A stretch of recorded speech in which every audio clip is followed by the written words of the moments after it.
Oh my God. We are back with another edition of Grindhouse Chic.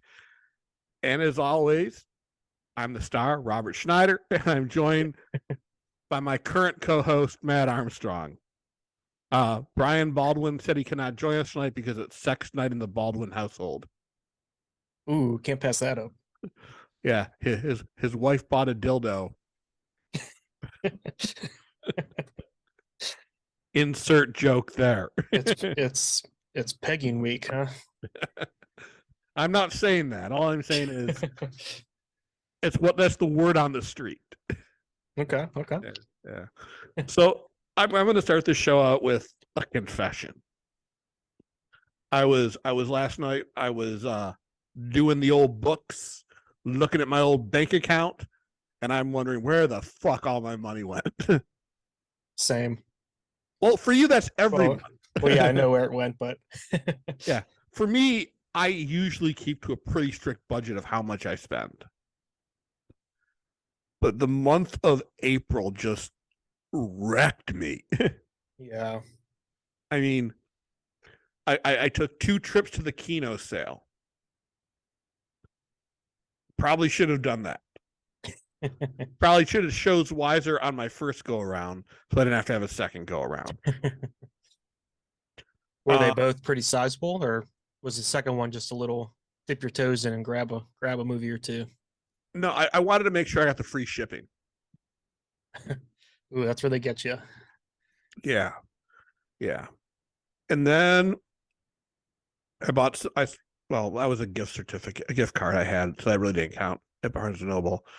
But then Severin had to release the Black Emmanuel box set. Now, I am a huge fan of Bruno Mattei and Joe D'Amato, and I've seen only one of the Black Emmanuel movies. Like it was Emmanuel and the Last Cannibals. I remember liking it, but I was talking to my friend Porno Bart on the phone when the set was announced, and I was just reading off everything, and I'm like, it's $200. I don't know if I could justify it.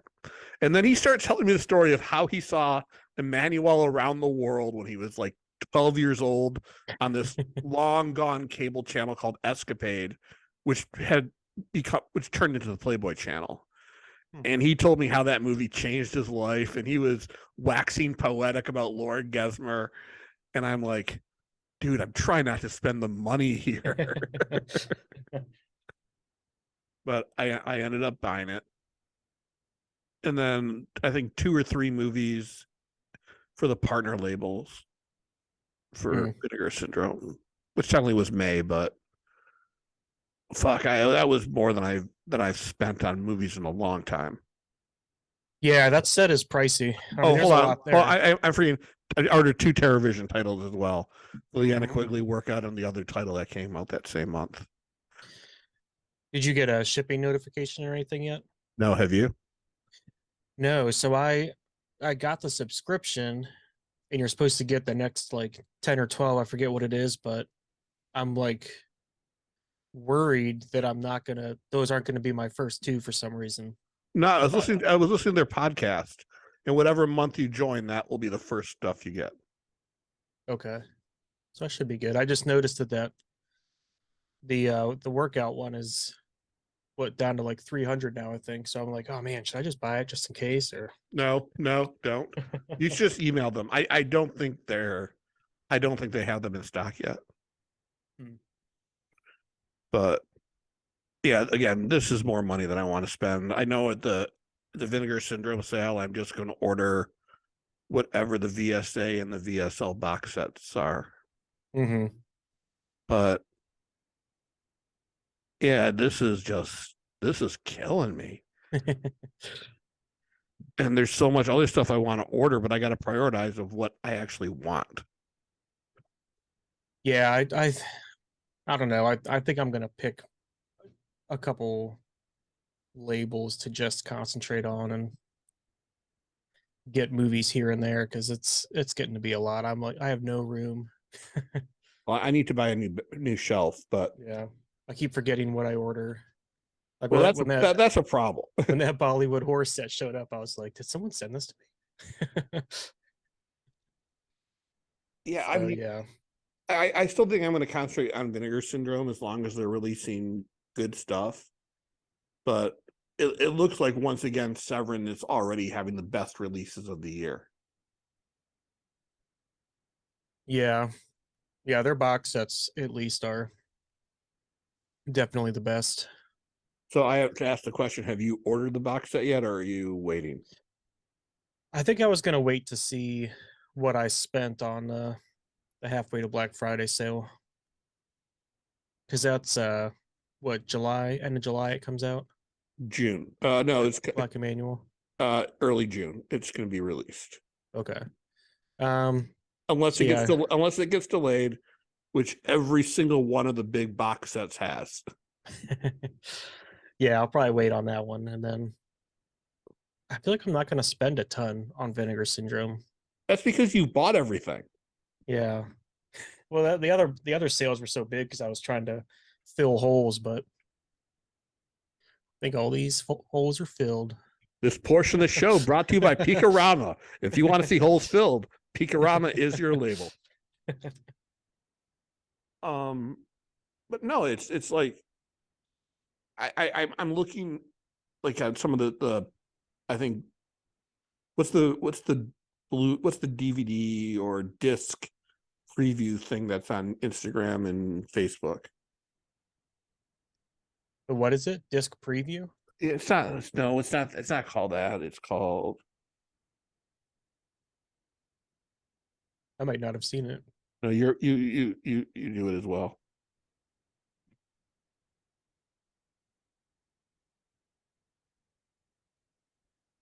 Dawn of the Discs. Okay. Like every time I look through their Instagram, it's like, oh God, I got to get this. Like I don't care about the Wicker Man 4K, but I have pre-ordered Messiah of Evil from on Amazon, and I'm probably going to order the kids set because for some reason I need to own that movie. Yeah, I used to be really into that movie and Gummo. Gummo's a fucked up film. Yeah. So It, that it, has kids never been on Blu-ray before? I don't think so, not domestically. You know, it still hasn't been domestically because that's Umbrella. Yeah. But I don't know. I don't know. So the box set, the second most anticipated box set for me of the year is the Ormond family box set coming out from Indicator. Hmm. Um, until about a month ago, I had never seen any of the Ormond family movies, but a bunch of the Christian films that he made after his accident or the family's near-death experience, you can find them on YouTube, and they're the Nicholas Redfern, whatever his name is, restorations of them. And I watched one this afternoon before I left for my comedy show, and it was called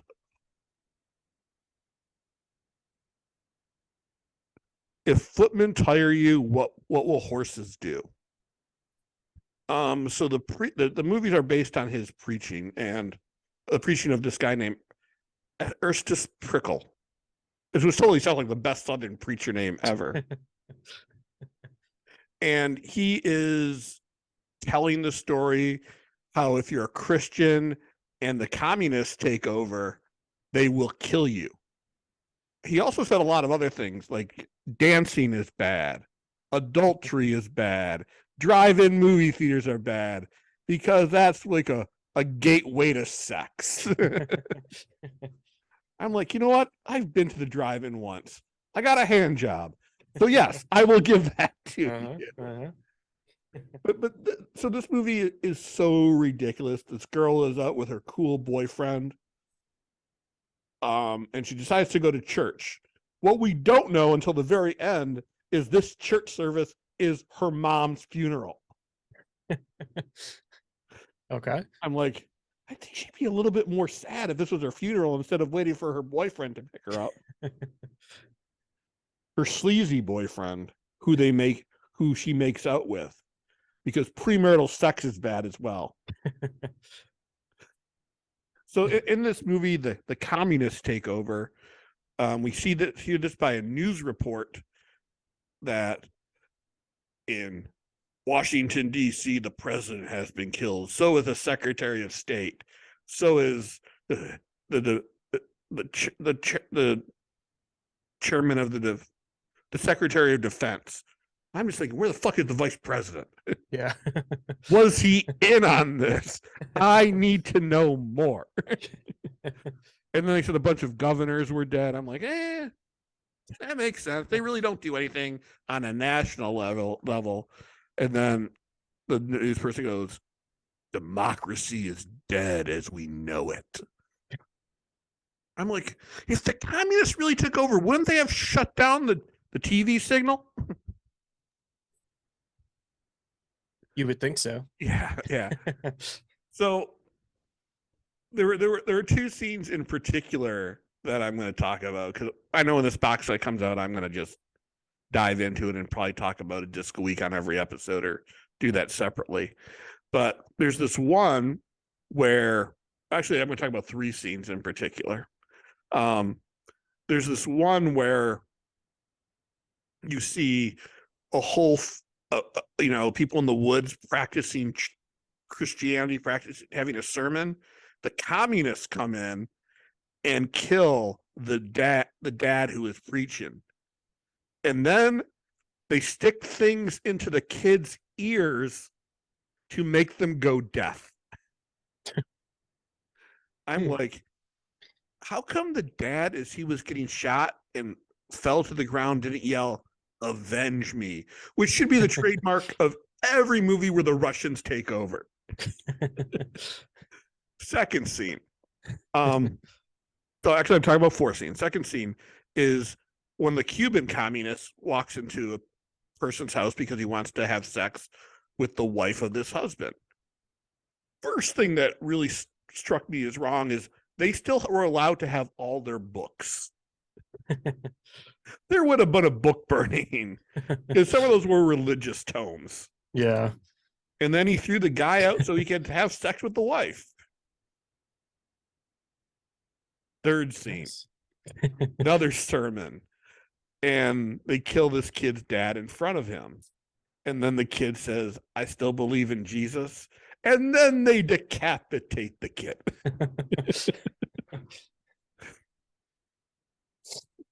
And I'm just watching this. I'm just thinking, as we hear the narration of the preacher, I just imagine him jerking off to this. Because at the beginning, he said, we are 24 months away from this happening. And this was made in the early 70s. I'm like, man, you got that wrong. you got this so wrong. But it was a fun, stupid Christploitation film. I don't think I've ever seen one of those.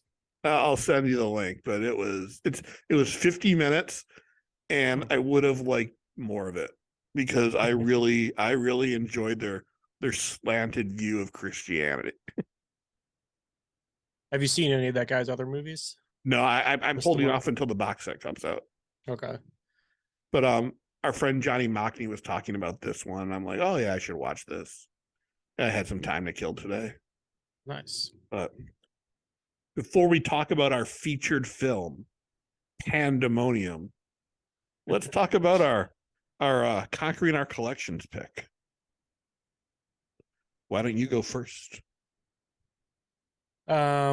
So my pick, there's no two ways about it. One of the worst movies I've ever seen in my entire life. And it made me sad because I was really excited to watch it.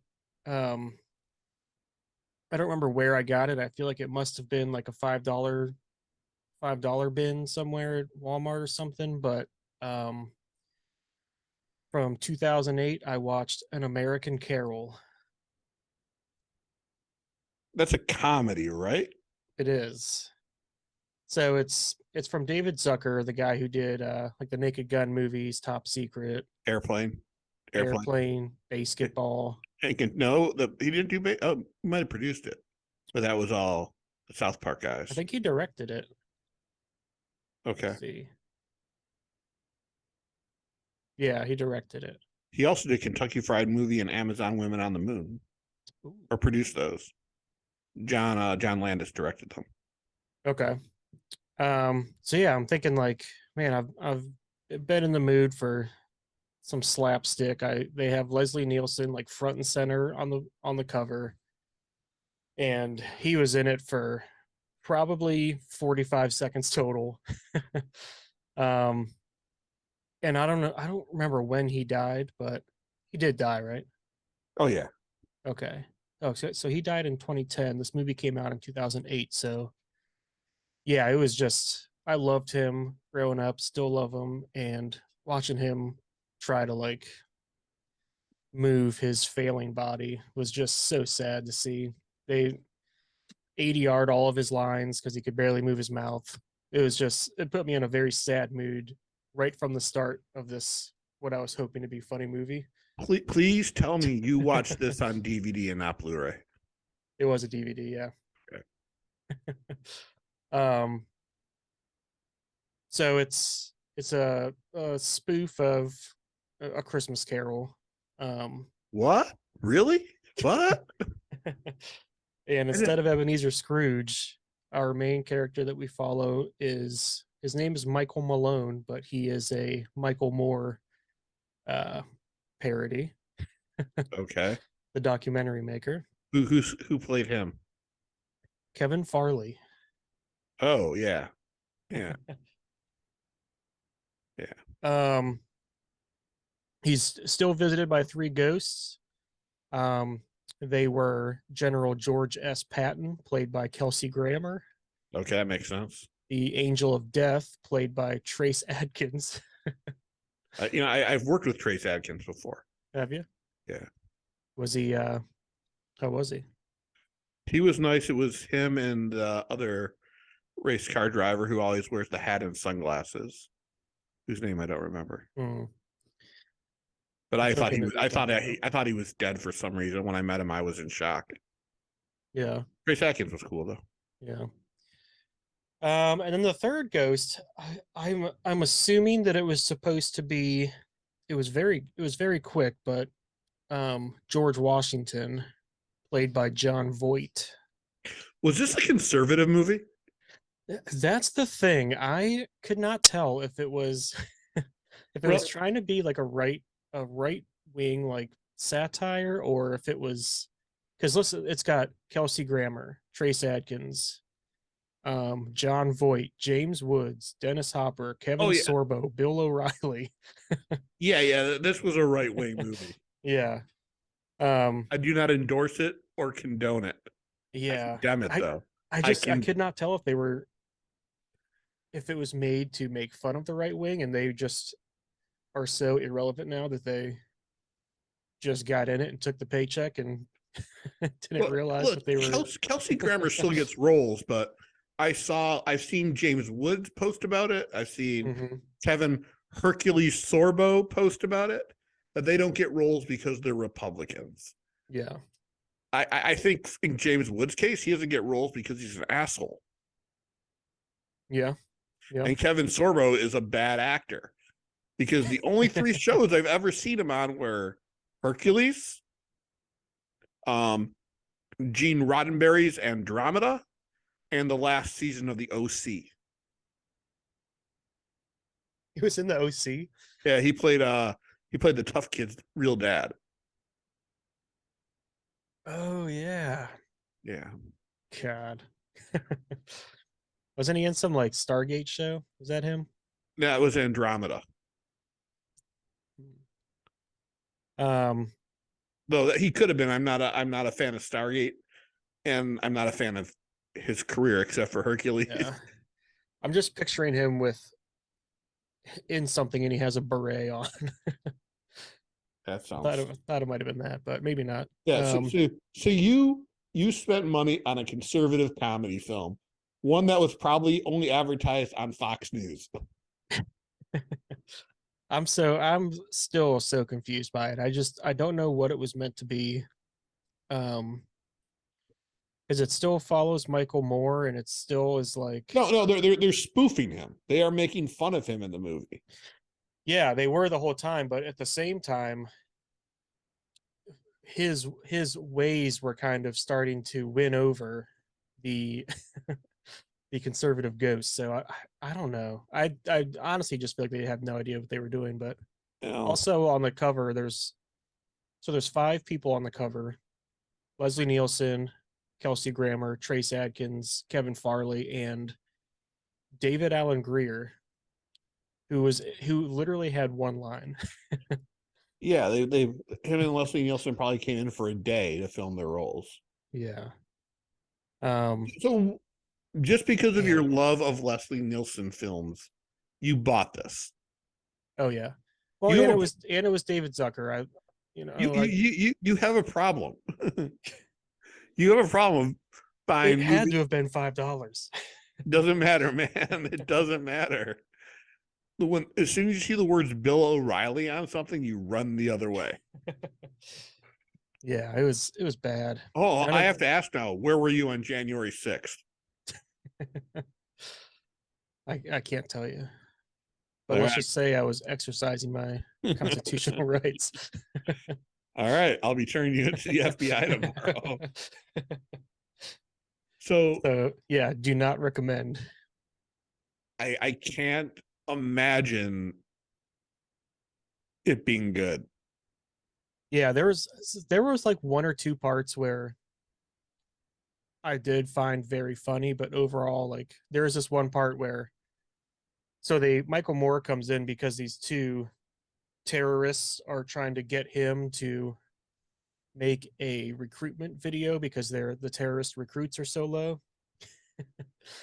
Um, so they like show him a video that they want him to like kind of copy, and it's a movie that the terrorists made, and it's about like um Christianity, and it's like all the problems in the world. Like it takes place in an airport, and it's like, please take your shoes off. I'm coming through the line, and the TSA is like, yeah, ever since that Christian shoe bomber came through, we can't do anything now. And it's like everything they tie back to like the terrible Christians, and that little like video inside of the movie was pretty funny, but everything else was just so bad.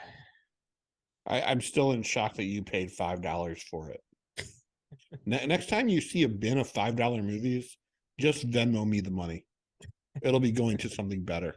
David Zucker's got a, a good streak of He movies. had a good streak. It's like Mel Brooks had a good streak until Dracula Dead and Loving It. Ooh, don't you dare It's bring a Leslie it's a Nielsen into it, this. no, I'm not bringing Leslie Nielsen to it. For what it is, it's a funny movie. But compared to the greatness of Mel Brooks before that, his career kind of tapered off. Yeah, Like Dracula Dead and Loving It is not a movie he would have made in his heyday. In his heyday, yeah, agreed. but Do we think that people are still into the spoof? I think so if done right. But the problem with spoof movies, with very few exceptions, like Kentucky Fried Movie and Amazon Women on the Moon, um, those movies are pretty much geared towards a certain time. Like the Scary Movie is basically not basically, it is a spoof of Scream and the Mm-hmm. horror movies around that time. And I remember I've never seen any scary movies, but I remember one was like spoofing um what H.G. Wells wore, the Tom Cruise War of the Worlds film and movies of that ilk. So That was Scary Movie 4. and then like not another teen movie was spoofing all the 80s and 90s teen Mm-hmm. films. So it's to make sure those movies are funny, you have to look at what was happening at the time. And if you remember what it's spoofing, then yeah, it's gonna be hilarious. If Yeah, you don't remember, it's just going to be what the fuck am I watching? yeah. Like there's a scene in not another teen movie where you have it freezes. Well, it's panning the wall of the cafeteria, and it's Anthony Michael Dining Hall. If you know who Anthony Michael Hall is, oh, that's hilarious. Yeah. If you have no idea who he is, all right, what the fuck is this? I got to go on the internet and look it Yeah. up. Yeah, I think they kind of all, at least the ones I've seen, really fall into that. Like specifically the scary movies.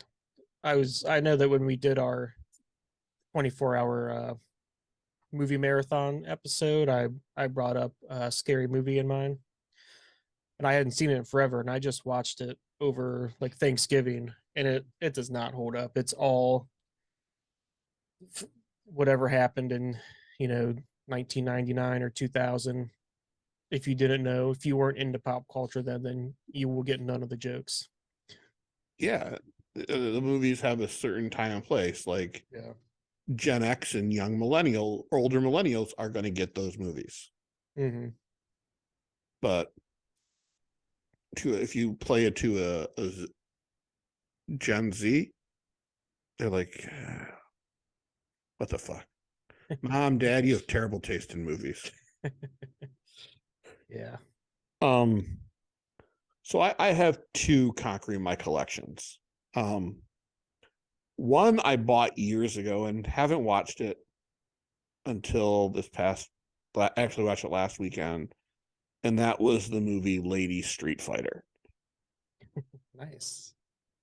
So I did not get the copy with the slip cover because I already spent money on it. And I gotta tell you, from looking at the slip cover online, that looks it's terrible. Looks like it might be one of the worst slip covers. It's ugly. Yeah, but it's Same thing with the Zodiac one. They're like exactly the same. actually I kind of like the Zodiac one. I wish I could get it. I wish AXA released them separately for those of us who bought it first time around. Yeah.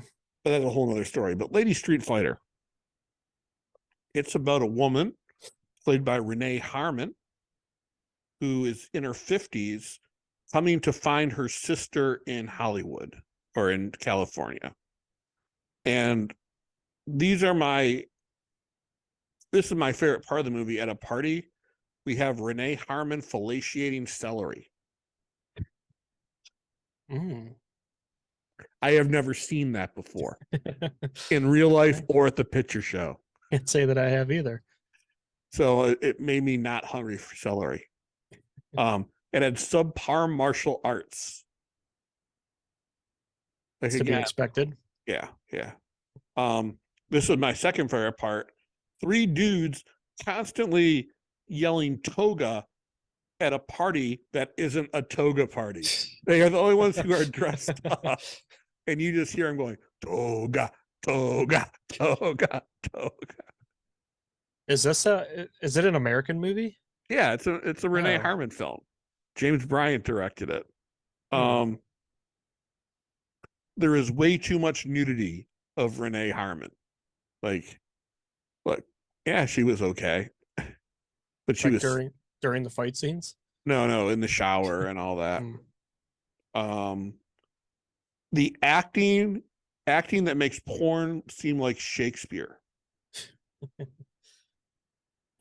The plot involves an agent who is sent to discover who are members of the League of Assassins. Anytime you mention League of Assassins, I am in. I am like, that's what John Wick is, basically a League of Assassins. Everyone's an assassin. Mm-hmm. It's like, honey, are we crossing the street? No. The assassins are there. They're trying to kill John Wick again. But yeah, that's basically the simplistic plot at it. It involves the owner of an escort agency who, in the front of his office of his building, his whorehouse, is whatever the escort agency was called. It's like, don't you want to be a little bit hush hush about your location and what you're doing? You don't want to advertise it because there are cops driving around. Hey, that's his escort agency. Should we go in there? Oh, what kind of criminal mastermind would put that up there in the open? It's probably a trick from the brass. But it does have a twist ending that I kind of like, but it was a chore to watch this movie. Mm, Um it wasn't like, I think a lot of the AGFA releases are fun. This one just wasn't fun. And I mean, yeah. I like Renee Harmon, films Renee Harmon produced. I love Executioner Part Two. I think it's called Jungle Fury, also released by AGFA. I think it's just, and Hellrider is released by VSA. But I think her movies are they're so bad they're good. This Mm. one was so bad, and it needed some more writing and better directing to make it so good.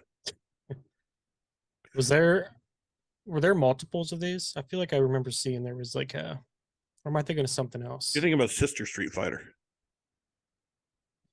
Very possible. There is another movie on here called Lady Street Fighter Returns, but from what I understand, it was basically edited out of this footage used in this movie and footage that didn't make the film. So I haven't watched that one yet. Mm. I don't know if I plan to. I need some time to recuperate. I think you should do it while this one's still so fresh. No, no, no. I have better things to watch.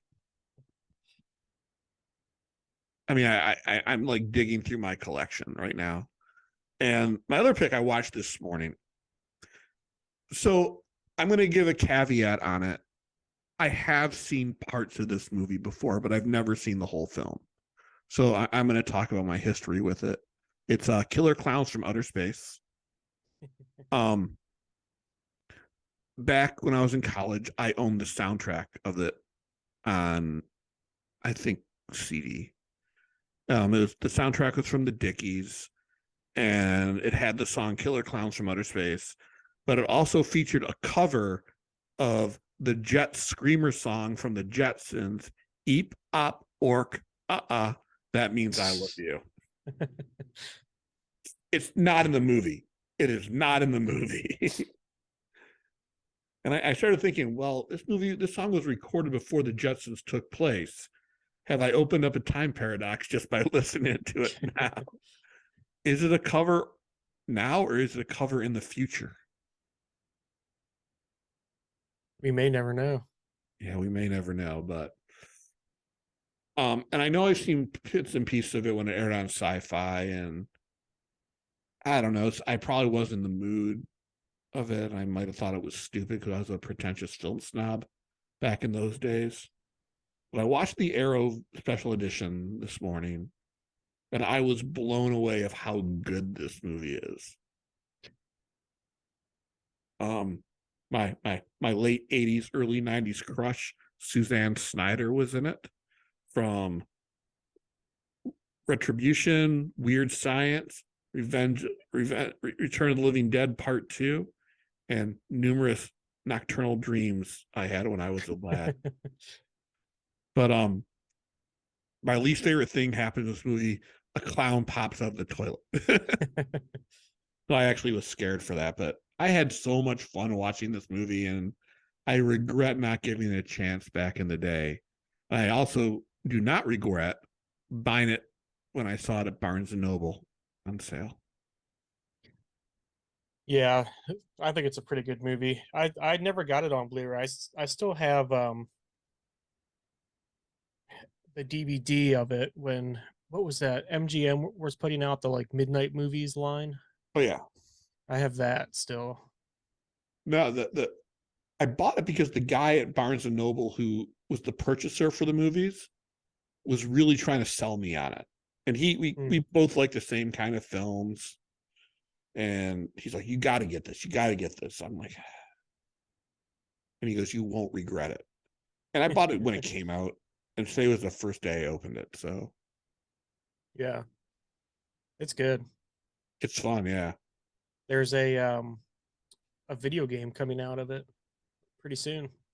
Now, that's way too late. It definitely is, but they're doing it to all the like the 80s horror movies. They're just now making games about them, and they're doing pretty well.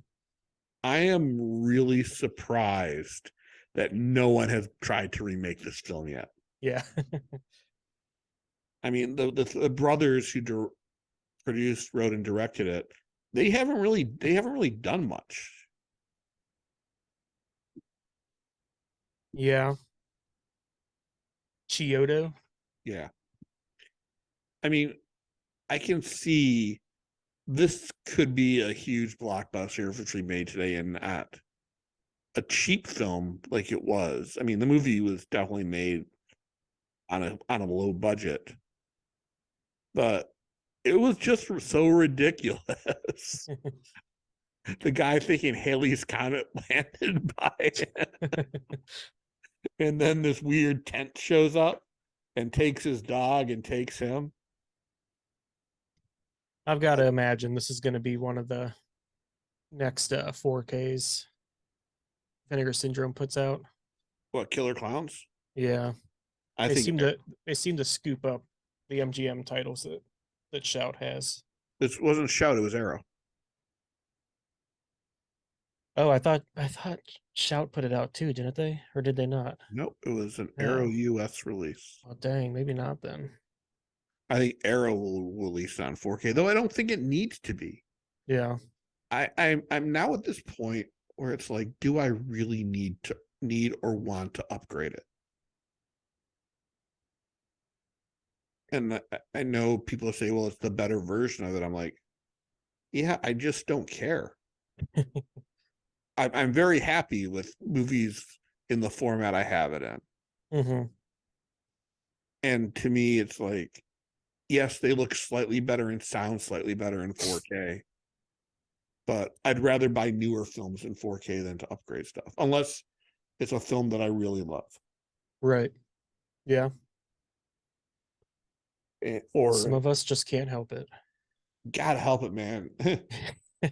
There's going to be so many good releases this year. It's just going to burn your wallet alive and make your wife mad at you. I'll just keep hiding them.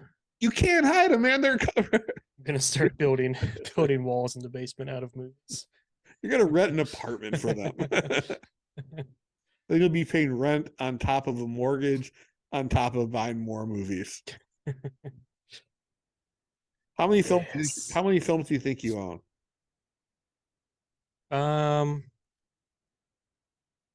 Well, I know I started logging them on Letterboxd, stopped a couple months ago. Let's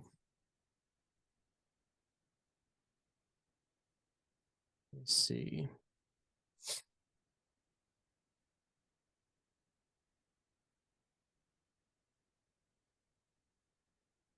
From what I've logged on here, it says 1,256.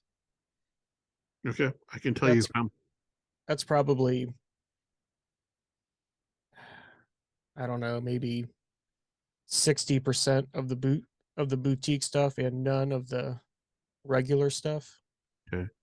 So I log my stuff pretty regularly on Blu-ray.com. I have 148 4Ks. God, this number scares me. 4,016 Blu-rays.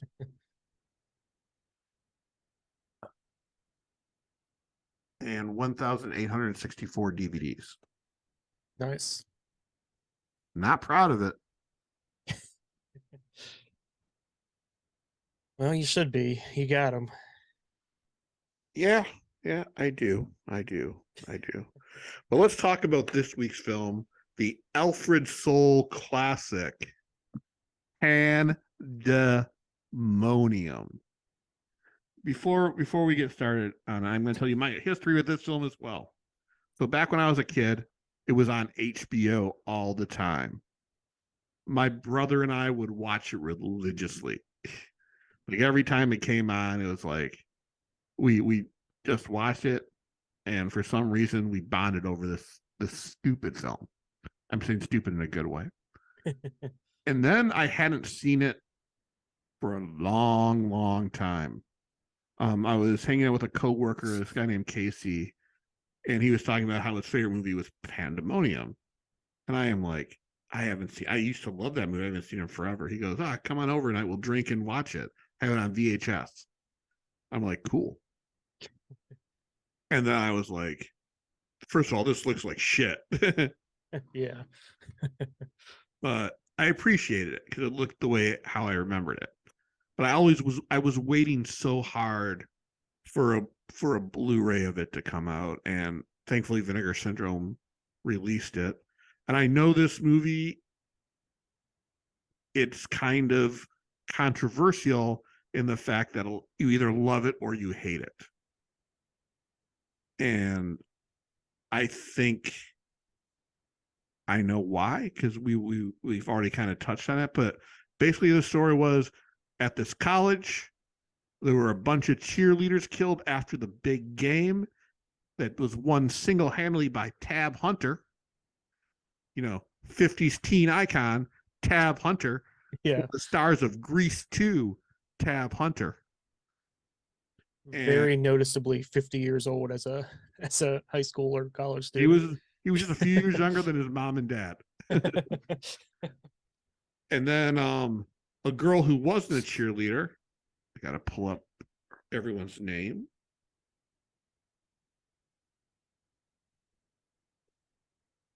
Decided to reopen open a cheerleading camp at the college where all of this went down.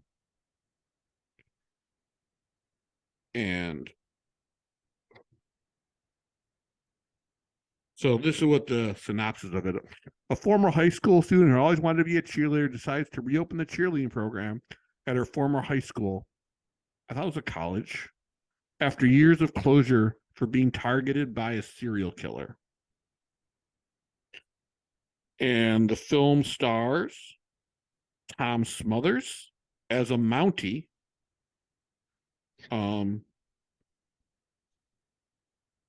Candace Azara as Bambi. Carol Kane as Candy. Terry Landrum as Mandy. Deborah Lee Scott as Sandy. Miles Chapin as Andy. Mark McClure as Randy. And Judge Reinhold as Glenn. Dandy. Yep. And then pretty much as soon as they start cheerleading, a killer comes after all of them. I have to ask, did you find the movie funny? I thought there were a couple parts that were pretty funny, yeah. I thought Dave Landers as Pepe might have been one of my favorite characters. Him and his mom just killed me talking about what they could mention to the students. Yeah. And then when they were practicing, Pepe and his mom brought the tour group through there. For some reason, I didn't really notice that when I was a kid, but I thought that was a really good joke. Yeah. A joke I did find disturbing was the way Mandy's parents treated her like a pageant queen. Mm-hmm. And the look on her brother's face of disgust. I'm like, I agree with you. This scene has gone too far. Did you watch the little interview with the director that was on the disc? I did not. So there was a part where he talked about Paul Rubens, and he was saying like the first day on set when they were filming, Paul Rubens decided that his character was going to hate the horse. Okay. And I thought that I laughed at all those parts where Paul Rubens just like made some random comment to the horse, like when they were leaving the horse in the car. The Mountie was like, "Wait for us in the car," and Paul Rubens just turns around. And he's like, "Yeah, and don't listen to the radio." I thought all those like real random parts were pretty funny. Well, I thought it was pretty cool how he used members of the Groundlings. Mm-hmm. Bill Hartman, way pre Saturday Night Live, was in there as a reporter. Mm-hmm. And I think he might have had one of my favorite lines in the movie.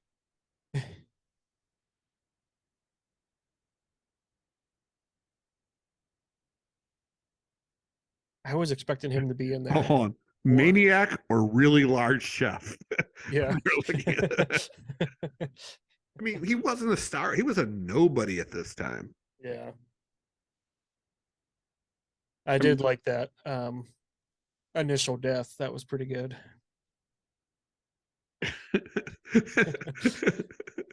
they I thought that was hilarious. They skewered the cheerleaders. One of those cheerleaders became a major soap opera star. Really? Lynn Herring, who was on General Hospital. I think she still is for since the 80s. Nice. Yeah.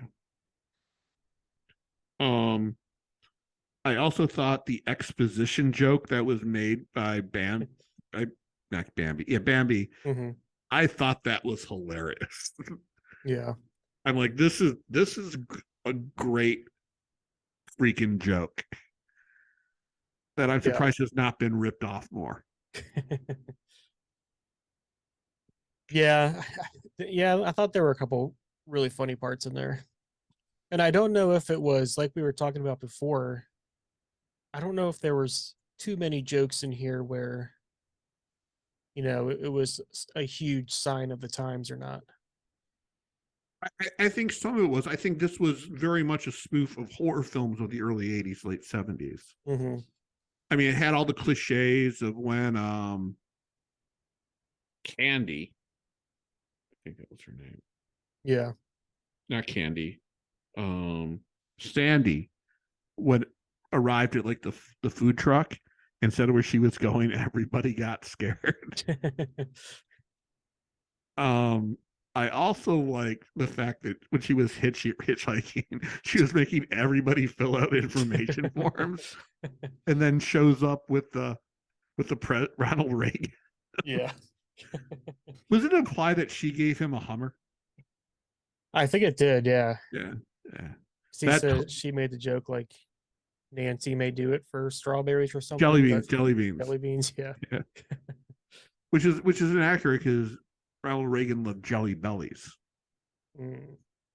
I don't know what the difference are, but Yeah. I don't know. um, again, I think the Glenn Dandy joke was hilarious. My name's Glenn, and everyone just looked at him weird. Dandy, and with Carol Kane and her mother at the bus stop when we first got the inkling that she was different than everybody else, Yeah. which is obviously a spoof of Carrie, and they really didn't go in that direction. Right. Yeah. I, She had some funny line. Oh, it was what did she say? She was like, I don't want everyone to see your dirty pillows. And she was like, they're not dirty pillows, they're breasts. And she's like, no, those are dirty pillows. Those are titties. it amazes me how star-studded this cast was. Hmm. Um, and by that I mean Tom Smothers, Carol Kane, Eileen Brennan, and Judge Reinhold. Um, I also love the two guys driving and talking about all the stuff they were going to do here. Of how one of them was going out with Candy, and it just seemed like she treated him like shit. Yeah. I also like the scene where they were looking at the porno mag, and then Judge Reinhold came in. Ooh, Field and Stream.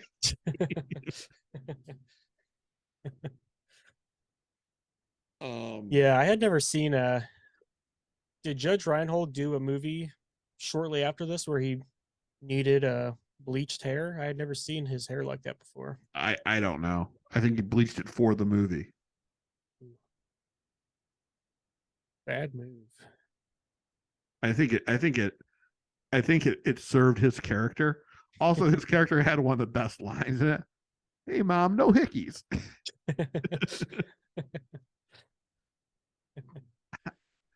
I thought this film had a bunch of great zingers in it, Yeah.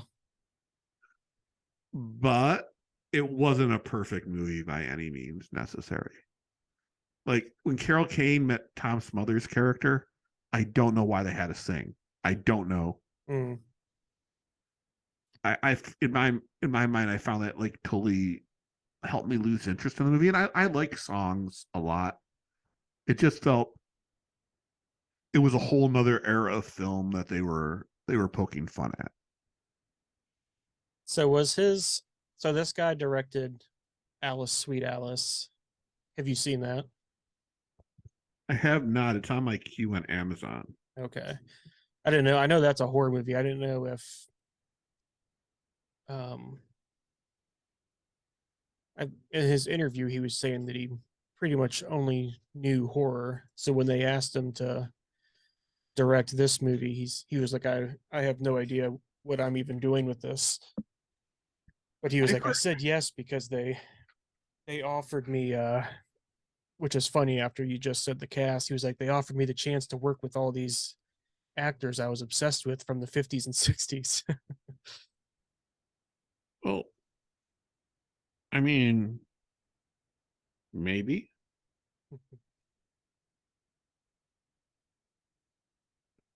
Like I recognize Mandy's mom from like she was in Kentucky Fried Movie, Mm. and Deborah Lee Scott was on a show called Mary Hartman, and I think she was in the first few Police Academy movies. She tragically died in 2005 from alcoholism. Mm. And Jim McClure, who played Randy, is best known for playing Jimmy Olsen in Superman the Motion Picture and Marty McFly's older brother in Back to the Future.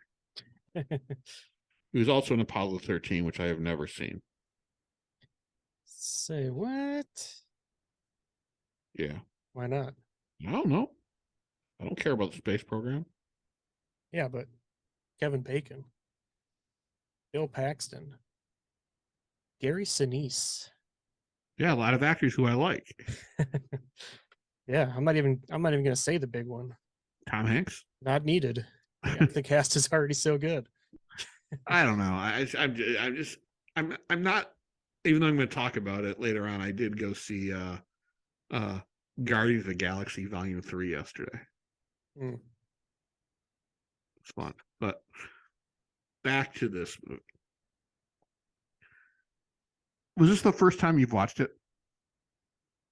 So yes, and when you suggested we watch this, I was like, oh yeah, I haven't seen that in a while. It'll be nice to revisit that. And I like started watching it, and I was like, I have never seen this before. I could have sworn that I had. Did you know who the killer was? No idea. So, spoiler, it was Tab Hunter who was killing cheerleaders because he wanted to be a cheerleader. Yeah. Which in a lot of horror movies we don't get any motivation. I'm like, huh, that makes sense. Only because of those times men weren't cheerleaders. Hmm. But So yeah, when he was revealed at the end, I was trying to think back to when he was interviewed at the very beginning of the film, and they asked him what he was going to do next, and I was trying to remember if he said like, "Oh, I don't want to play football anymore" or something. I couldn't remember though. I know that the coach was like, "He's that wasn't the going." coach. That was his dad. I thought that was the coach. Nope, his dad. But yeah, he said he was like going pro, and his mom was like, he's never getting close to a football ever again. But I couldn't remember what he had said. So yeah, totally did not see that coming. And when it did, I was just like, why? It made sense though. Yeah. I also want to go back to one of my favorite lines that Paul Rubens said to the horse. You're hung like a human. Yeah. Yeah. I mean, he was definitely my favorite part of the movie. And I was trying to think back because this came out in 82, and I went and looked up when Pee-wee's Playhouse was a show, and it said 86 to 90, but But you are forgetting there was the Pee Wee Herman special. yeah, I saw that. I think that Um, was the same year, but then it looked like this the first appearance of Pee Wee Herman was in a Cheech and Chong movie. It looked like. maybe. But what's also interesting is, again, the groundlings were used as background characters. Zombie was in the jail who was executing Eve Arden. Oh yeah. I'm Phil Hartman was part of Pee Wee's Playhouse or Hmm. the Pee Wee Herman show. And I think there were a few more who were groundlings as well. But I really like this movie. And I don't know if it's nostalgia, but this might be one of my favorite Vinegar Syndrome releases. Yeah, and I think I liked it a little more um because I watched it right after I watched An American Carol, and I watched that wanting to laugh at something stupid and didn't. So I think when I watched this and was able to, I think it made it a little better for me. What was your favorite death scene? um I really liked the skewer, but I also really liked um the toothbrushing scene. That was funny. My favorite was Glenn Dandy of him flying up into the Oh sky yeah. and reaching the height of the Japanese air flight where Godzilla was a stewardess. Yeah, that was good. And also Bambi's milk bath, which I found disgusting. Because Yeah. I just imagine, you know how much that would cost today? You are wasting milk. All right. How did the other two how did the two guys die? Randy and Andy. I don't remember. Yeah, I can't think of. Oh, the one got the pom pom shoved down his throat and Right, had right, like right. the unicorn head put on him. That was hilarious. Man, I don't remember the other one though. I think it was so smart to make there only be 5 cheerleaders Yeah. because each one got a everyone got every one of them got a great comedy moment. And Yeah. they were all archetypes. Um Carol Kane was the virgin. Um Randy and Andy were the two horny guys. Sandy was the slut. Mandy was the beauty queen, and Judge Reinhold was the most likely to be a serial killer out of all of them. So I have to ask, how many dead cheerleaders would you give this movie? um I'm gonna go I feel like there was more the effort was higher than the execution. So I'm gonna go middle-ish and I'm gonna go three dead cheerleaders. I am also going to go 3 dead cheerleaders Nice. because, again, I find this movie funny, but as we go back to something like Scary Movie and Not Another Teen Movie, I don't know if I was a younger millennial or Gen Z, if this movie would hold up for me. Hmm. Yeah. And I think because I was a kid in the 80s, I remember, a lot of the I remember a lot of the horror cliches, which I think this explored pretty well. Yeah. When I first saw it, I did not understand this movie. I just laughed at the silly visual jokes. But I think watching it through adult eyes, it does lose something for me, but I also see things that I didn't notice when I was a kid. Hmm. But I think it's a funny film, personally. And when I saw that they released this several years ago, I was so happy because I would get to relive my something from my childhood and then watch it in a way that I've never seen it before, cleaned up in widescreen. Right. Yeah. Yeah. I thought this one had a pretty good transfer on it too. The picture looked pretty good. Yeah, I might give it up if I was going to decide my top VS films of all time. This might be one of them. Nice. And next week we are doing Freeway 2 Confessions of a Trick Baby. Trick Baby. One of the best names. Have you seen any good movies theatrically? Well, we were gonna go see, me and my buddy were gonna go see Guardians of the Galaxy, but they were all sold out.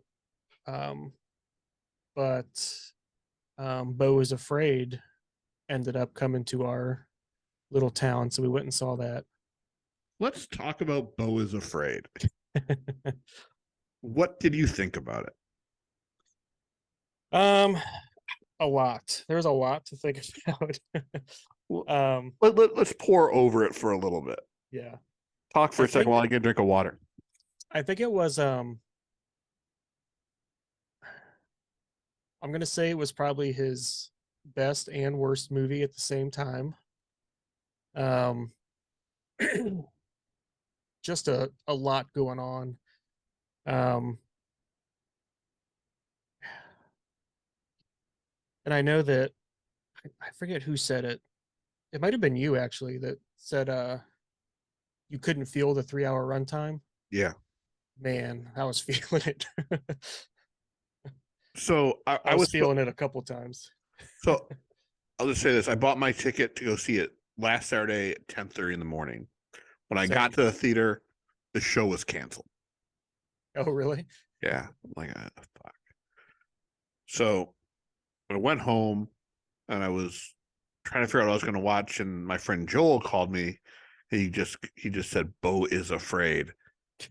And I'm like, what did you think of it? He goes, I thought it was a great movie. So I looked on, I opened up the AMC app. I saw there was an 8:30 showing. I had a half hour to get there. So I got there and I got there right as the 25 minutes of trailers was starting. So the movie started actually at 9 o'clock. I'm like, oh, fuck, I can't get home until after midnight. But I was just engrossed by this film. It's every Jewish son's Jewish mother nightmare. And I also really liked how each act of the film was different. The first act was so frantic. It was like the Fox News version of the inner city. People just dying everywhere. And here's the thing. I did not know, because we're going to say that Beau was a very untrustworthy narrator, because he obviously wasn't well, and every bit of psychosis, was really fucking him up. Like, he obviously did not want to go to his mother's house. So did he really lose his suitcase? Did someone really steal it, or did he never leave? Or did he never take it out there? I thought there was a very interesting part when the janitor said, "You're fucked." Yeah. So, and I don't know if why did you say that? It just felt a lot of this was really too convenient, of all these things happening to him, especially at the end when he was hit by the van, by Nathan Lane and the woman who played Holly on The Office. Yeah. And I thought the first act was near perfect. I thought the second act probably meandered a little bit too long, but I thought it was beautiful. Did they work for his mom? So yeah, that's kind of what I have heard the unreliable narrator part, and I don't know what side of that I'm on, because yeah, everyone worked for his mom. Like, even the people who lived in that city were all people who were like in later parts of the movie, they were on that board that had her picture with all the employees. I didn't notice that. Yeah, so it's like, I don't know. One side makes you think like his mom sent him to this house or these apartments that they built so she could control his whole life. She owned the building. Yeah, but a second part of it makes me kind of feel like, I don't know, like that he spent his life chained up in the attic. Like I feel like that was him. Yeah, not his twin brother. Yeah, and he's just been up there hallucinating for decades Yeah, by himself. I don't think that's true. I think that it was more of a manifestation of how he was in his mind, that he was, I mean, he was told that he couldn't have sex Mm-hmm. or he would die like his dad and his grandfather and his grandfather's dad. And I mean, if you weren't able to ejaculate, you would go pretty insane. Uh-huh. which I love, because this movie, it was the perfect metaphor of the overbearing Jewish mom. I mean, my mom, when she was alive, tried to control every aspect of my life. Mm-hmm. Thankfully, she did not win. Um, so Yeah, I don't know. I mean, I thought it was definitely his most well-made movie for sure, most ambitious. so I'm going to quote the high schooler who sat behind me, her and a bunch of friends, and they started talking about it during the credits. And one of the girls said, "I don't know what the movie the fuck. I don't know what this movie was. I don't know what this movie was fucking about, but I know I liked it." And this was in the middle of all them pontificating about it. Mm-hmm.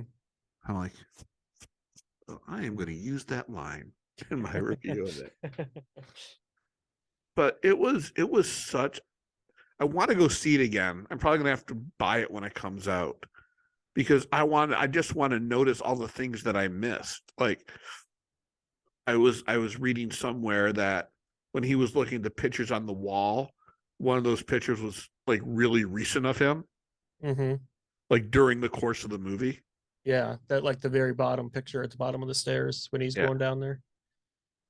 Um, that the girl he fell in love with on the boat happened to work for his mom. Mm-hmm. I found it kind of freaky that that amount of joy juice that filled her up killed her. I mean, Yeah, and it's that was decades worth. yeah. And it's like the part at the beginning when it's showing like how frantic his like city is that he lives in. It's full of events that like happened in his life that are kind of like briefly shown throughout the movie. So that too is like, is he even really living in this place or is he somewhere else? Just I, medicated. I think he's there. Um, and what's weird is, like, throughout the film we learn a little bit more about his life. Like, for some reason he was living in poverty. Mm-hmm. But then we learn his mom is the owner and founder of this multi-billion-dollar corporation. So I don't know. I don't know. I think the most truthful part might have been the play. Mm-hmm. But again, I don't know. And if at some point we'll do a full episode when we both see it again and to fully dissect this film. But as of right now, it might be my favorite movie of the year. Mm. Yeah, I mean, I can't think of anything else that I've seen good this year theatrically. I mean, until until Maxine comes out. Megan. I still have it's on Peacock. I still haven't watched it yet. Yeah, me neither. But no, I really enjoyed Beau is Afraid. And Yeah, I kind of want to watch it again. I like to just get that first watch and to take it in, and then the second watch kind of pay more attention. yeah, I wanted to go see it again on Thursday night. But I ended up working till like 1 a.m. Mm. And that's when it pretty much left all of the theaters in the city. Mm. Yeah, it's just so long. Again, I didn't feel it. Like, I felt it in John Wick Chapter 4. I did not feel it in this movie. I also felt it in Guardians. It's 2.5 hours. Mm-hmm. But Well, what did you think of that? I liked it. I would have given it a 5, except for one of the characters said his favorite band was that he. Well, no, he didn't say. He goes, I really like Adrian Belew with his solo career and when he was in King Crimson. And I really fucking hate King Crimson. I think they're one of the most masturbatory prog rock bands of the 70s, 80s. Like, if I ever meet Robert Fripp, I will thank him for his contribution to music. And then I'll be like, why the fuck? Why do your songs have to be so artsy? And I like artsy shit, but I hate King Crimson so much. I hate them as much as I hate the Grateful Dead. Yeah, not a huge fan of them. No, I bought all my roommates at one point became hippies and started listening to Dead nonstop. And I bought a T-shirt that said, "I'll be grateful when they're dead."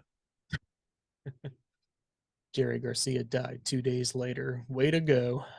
No, did I ever tell you? I think I might have killed George Michael. In a That's how. That's bathroom where. stall. No, no, no, no, no. My friend JV on Twitter basically put out. He said he responded to George Michael. I think Last Christmas is one of the best Christmas songs. And then I replied to him and included George Michael in the tag and said, I think it fucking sucks. 2 hours later, he was dead. I'm like, so we're always talking about how we killed George Michael. We were a continent away, but through the magic of internet science, we were able to glom onto something universal and turn it into a positive. For me, it's Nice. positive because you never should have broke up with Andrew Ridgeley from Wham. But again, this does it for this week's episode. I am so glad we kept it almost under 90 minutes.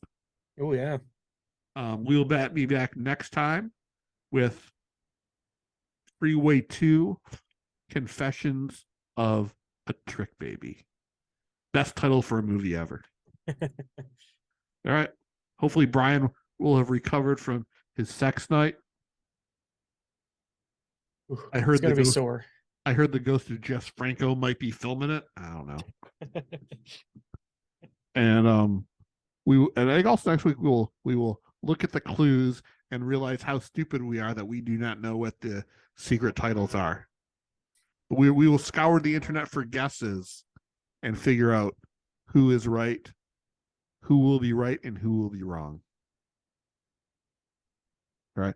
Please hit subscribe, like, comment. Please comment, and we'll talk to you next week. Bye. See you guys.